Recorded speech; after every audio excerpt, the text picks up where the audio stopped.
Hi guys, welcome back. In this video I'm covering rear brake upgrades on E36, E46 non-M cars.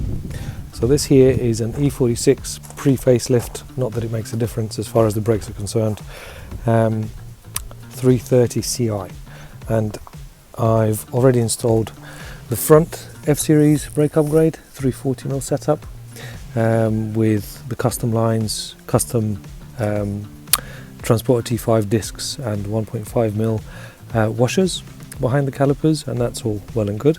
The calipers are aligned perfectly, as I've explained in one of my videos which I did on the front end of these cars about a year or so ago, and they perform very well. The pads are still bedding in, but there have been lots and lots of questions about having the back done. So ever since I've done the fronts, or I've figured out the way to do the fronts, I've been sort of trying to figure out how to do the rears, and now I have finally come up with a kit that allows you to install the rear F-Series brakes onto the E36, E46 non-M cars. So as you can see, this side is already installed and well underway of bedding in. The car's only been around the block and back, but that's all done and already. And this side is still yet to go on. Still has the original 330 Ci rear brake setup, and this is the other side upgrade which needs to go on. So let me show you what it consists of. We are using the F-Series calipers, whichever piston size you want to pick, so you need a set of them.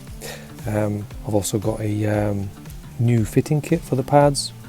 We are using E60 535D rear discs, so the ones that we use on E-chassis cars when we do the rear upgrades, so 345mm by 24 with 63mm height, or bell depth essentially. A set of custom lines for the E46 which are slightly extended with the 90-degree bends, and we also have the eccentric bushings which will need to convert the caliper holes from M12 to M10 and locate the caliper in the correct place. And we have a 5mm disc spacer and disc spigot rig. Also I've got the slightly extended disc retaining screw, which works perfectly fine and takes into account the 5mm spacing, and I also have a set of ever so slightly longer bolts. So these are the original bolts, which are, I believe, are 26mm long, and these are 30mm long, so pretty much ideal for this application, and they will just take up that spacer, and yeah, they allow you to install and fit everything really well and perfectly. You could still potentially use the old bolts, but just to be on the safe side and to make sure that you have enough thread engagement, I recommend using the 30mm long wheel bolts if you don't have wheel studs already, but if you have wheel studs it doesn't really make a difference.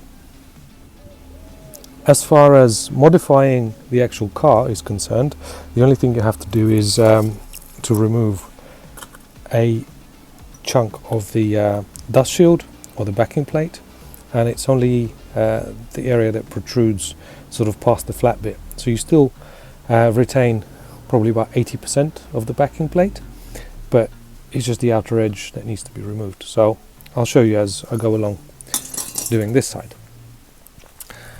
So I'm going to get cracking, try and get this sorted in the next hour or so, and update you as I go along. Right, so just in process of removing the old disc and the caliper, so I'll just let the caliper hang there, we're not going to be using that again. And as for cutting the backing plate, so everything up to about here is best to get rid of, because what we want is just for it to be nice and flat, and all of this area here is unnecessary. So I'm going to cut it around this line, just slightly below it, all the way around. Then I'm also going to take a little bit off here and a little bit off here, just to allow for the caliper to sit, because the mounting tabs on the new caliper are quite a little bit larger than the old one. So what you want to do is take probably about 7 to 10 mil off of here all the way to that corner and just square it off, just so there's a little bit more real estate in this area here. And this piece, which sort of curves inwards into the car, you want to get rid of that completely and have it nice and straight. So again, to allow for the caliper tabs to clear this area here. So I'm going to cut it just along this edge here, like that, with an angle grinder, and then equally get rid of about 7 to 10 mil of material from here and just square it off there. And then I'll give this a good wash with some brake cleaner. We'll refit the disc, adjust the handbrake. If you're interested in how to adjust the handbrake and how it works and how to put it all back together and replace the handbrake shoes, check out one of my other videos. It's quite a helpful tutorial on that. Once that's all cleaned up and adjusted, the disc will go on, along with the spacer and the spigot ring. So I'll show you how that's fitted as we're going along.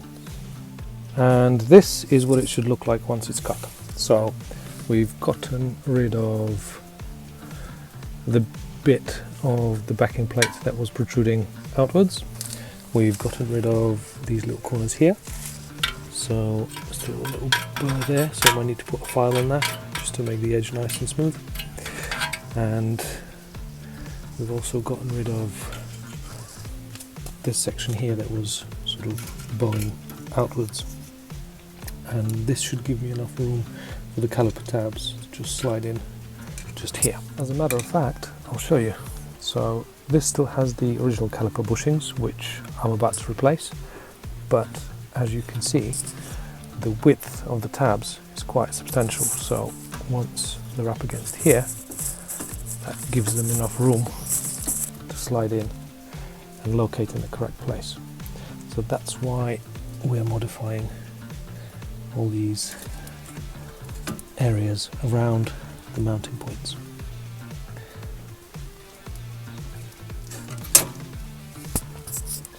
Now a little bit cleaning, then spacer, spigot ring, disc, handbrake adjustment, caliper bushings, caliper, hydraulic line, bleed, and we should be good to go. So stay tuned.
So this is what it should look like once the disc is installed.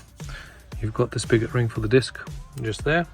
You've got the disc spacer just there, the retaining screw, and everything lines up perfectly fine. And there is no contact at the back. The backing plate comes close, but no contact. So now on to installing the caliper, then pads, then the hydraulic line, and then we'll bleed it. And here we go. This is what the caliper looks like installed. So let me just show you the alignment of the caliper. Now, plenty of clearance here, which is quite important. If anything, there's a little bit more space between these tabs than there is between the disc and the inner tabs, but that's still okay. I've not had any rubbing issues at the moment, and obviously it varies from car to car. The angles of the mounting points vary, the calipers themselves vary ever so slightly. So if you are at a point where these pad tabs, let me just point at them, are too close to either one of the sides, so as you can see on this side they're a little bit closer than they are on this side, I would recommend just taking the caliper back off and shaving them by 1 or 2 millimeters ever so slightly, just to gain enough clearance. So as you can see here, it's pretty even, more or less, but the wheel isn't bolted down, and that's only one single point of contact, so the disc is not perfectly square on the actual hub. So what that means is if the hub is nice and flat, the disc at the moment is slightly that way, because that's the only thing that's holding it to the hub, and on this side there's nothing that's holding it to the hub. So as you can see, there's a little gap just there behind the spacer, which basically means once the wheel is bolted down and the disc is nice and uniform across the hub face, this gap is likely to decrease ever so slightly. But yeah, just be mindful of that. And like I said before, if yours is actually touching, you can take the caliper back off and just file this down ever so slightly. So now hydraulic line, pads, handbrake adjustment, bleed, and that's it. So I've just adjusted the handbrake, removed the old caliper with the old hose, and that's the clip that holds it to the little bracket. So if you have an E36 which is pre 1998, I think it has a 2-hose setup. So a little hose from caliper to a little pipe that attaches to the back of the trailing arm, which is like an S-shaped brake pipe. Then you have another hose running from this end of the wishbone of the trailing arm to the body. So that's a 4-hose setup, and it's twice as more expensive to buy those hoses.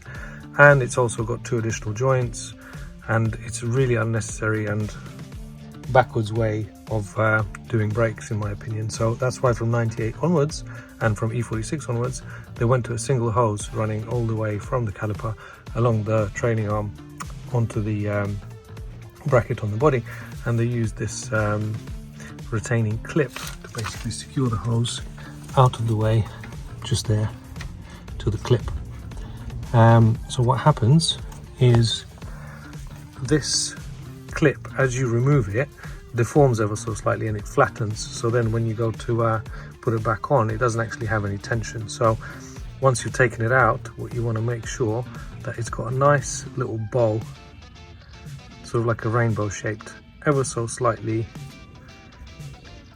curved at the top, just so it can have tension when it's reinstalled and when it's holding the actual hose clip in the trailing arm bracket. So this is what it looks like, and this is where it sits. So that goes through the bracket, and then this clip basically slides on there just to hold the hose to the bracket. So if you have an E36 that's pre-98, I would suggest getting a couple of these brackets and upgrading essentially to a single hose setup, and using this instead of having the old 2 hose on each side setup. And after a little bit of fiddling, I managed to get this all clipped on, That's where that bracket is, and the little clip holding it all together. I'm quite happy with the routing.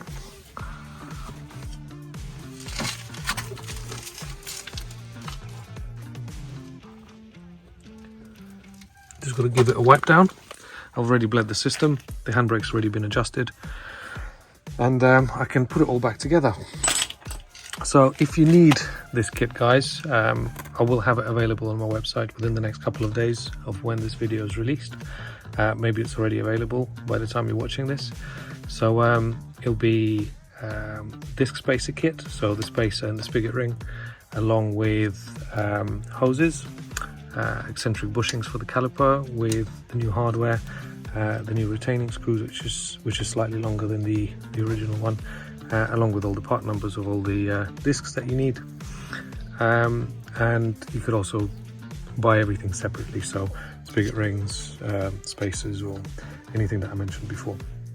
So if you need this kit and you think it's useful and you want to do this upgrade, head over to the website or just drop me a message and I should be able to help you out. And if you wanted to buy anything separately, again, you can. If you have any other car and you just so happen to be watching this video and you need a sort of hell performance lines at a slightly discounted rate, you're more than welcome to message me directly if they're not listed on a website. If you have, let's say, a Renault Megane RS or a Seat Leon or a Golf R or something, and you want to set up these hoses, just drop me a message if you don't see them listed on a website, and I'll let you know what I could do. So I hope you've enjoyed this episode, and if you have any questions, do let me know. Any suggestions on what to do next and what to cover next. But for now, thank you very much and take care. See you again in the next one.